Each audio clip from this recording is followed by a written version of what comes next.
नमस्कार साथियों,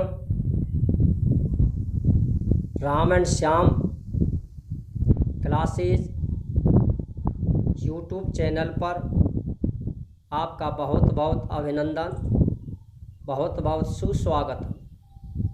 मित्रों, आज हम आपके लिए हर संधि की पहचान कैसे करें इस वीडियो को लेकर आए हैं। आपको यदि वीडियो अच्छा लगता है, क्लास यदि पसंद आती है, तो आप इसे लाइक ज़रूर करें और इस चैनल को सब्सक्राइब अवश्य करें। तो देखिए, ये आपके सामने 5 संधियां लिखी हुई हैं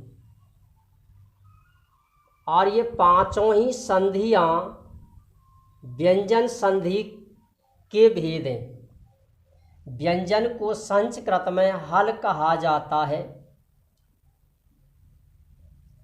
अनुस्वार संधि, परस्वर्ण संधि, अनुनासिक संधि, जसत्व संधि और 5वीं संधि है चार्त्व संधि। केवल 5 मिनट के अंतराल में आप संधि का आधा भाग प्राप्त कर सकते हो। यानी यदि संधि आती है 1 नंबर के, तो आप आधा नंबर प्राप्त करोगे। पांचों ही संधियों की पहचान हम आपके लिए बताते हैं कि यदि पहले पद का अंतिम वर्ण, यदि पहले पद का अंतिम वर्ण या प्लस से पहले वाला वर्ण, पहले पद का अंतिम वर्ण या प्लस से पहले वाला वर्ण यदि मकार दिया है, तो आप अनुस्वार संधि लिखें। संधि कौन सी होगी? अनुस्वार संधि। नंबर 2, यदि पहले पद का अंतिम वर्ण या प्लस से पहले वाला वर्ण अनुस्वार दिया हो, तो वहां संधि होती है परस्वर्ण संधि। नंबर 3, यदि दूसरे पद का पहला वर्ण और प्लस के बाद वाला वर्ण यदि किसी भी वर्ग का 5वां वर्ण दिया हो, किसी भी वर्ग का यदि 5वां वर्ण दिया हो और 5वां वर्ण है ये कै वर्ग, क्षय वर्ग, ये तय वर्ग, ये तय वर्ग और ये है पै वर्ग। यदि प्लस के बाद में या दूसरे पद का पहला वर्ण किसी भी वर्ग का 5वां वर्ण दिया हो, तो वह अनुनासिक संधि होती है। नंबर 1, यदि पहले पद का अंतिम वर्ण मकार है तो संधि अनुस्वार।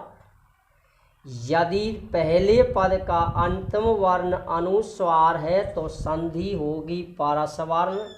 और यदि दूसरे पद का पहला वर्ण किसी भी वर्ग का 5वां वर्ण यदि दिया है, तो वहां आपको संधि लिखनी है अनुनासिक संधि। देखिए, जैसे उदाहरण है आपके सामने हरेम प्लस वंदे। यहाँ पहला पद है हरेम और इसका अंतिम वर्ण है मकार, इसलिए संधि होगी वहां अनुस्वार संधि। जिस नाम की संधि होती है उसी नाम के वर्ण में जो हमें मिलता है, यानी हमें मिला है मकार, तो इसे हम अनुस्वार में बदल देंगे। मकार को अनुस्वार में बदलना ही अनुस्वार संधि कहलाती है। अनुस्वार का मतलब है कि इसे आप ऊपर चढ़ा दीजिए। नियम आपको पता है, यदि मकार के बाद में हल वर्ण हो तो मकार को अनुस्वार में बदल देते हैं, और मकार के बाद यदि अच वर्ण हो तो उसमें कोई भी परिवर्तन नहीं करते। नंबर अगला परस वर्ण। जैसे मान लीजिए उदाहरण है शाम प्लस ती।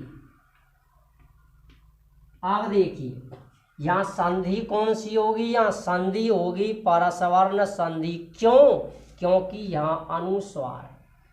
अनुस्वार को अगले वर्ण के पांचवें वर्ण में बदल देते हैं, और अगला वर्ण है तय वर्ण। ये तय वर्ग का पहला वर्ण है, इसलिए तय वर्ग का पांचवा वर्ण होगा नकार यानी न। इसका बन जाएगा शांति। अब देखिए नंबर 3। जैसे उदाहरण है आपके सामने एतात पिलास मोराल। दूसरे पद का पहला वर्ण यदि किसी भी वर्ग का पांचवा वर्ण दिया हो तो वो अनुनासिक संधि होती है। अब यहाँ प्रश्न आता है इससे पहले हमें क्या मिलेगा, ये भी आप इसी में समझ लें।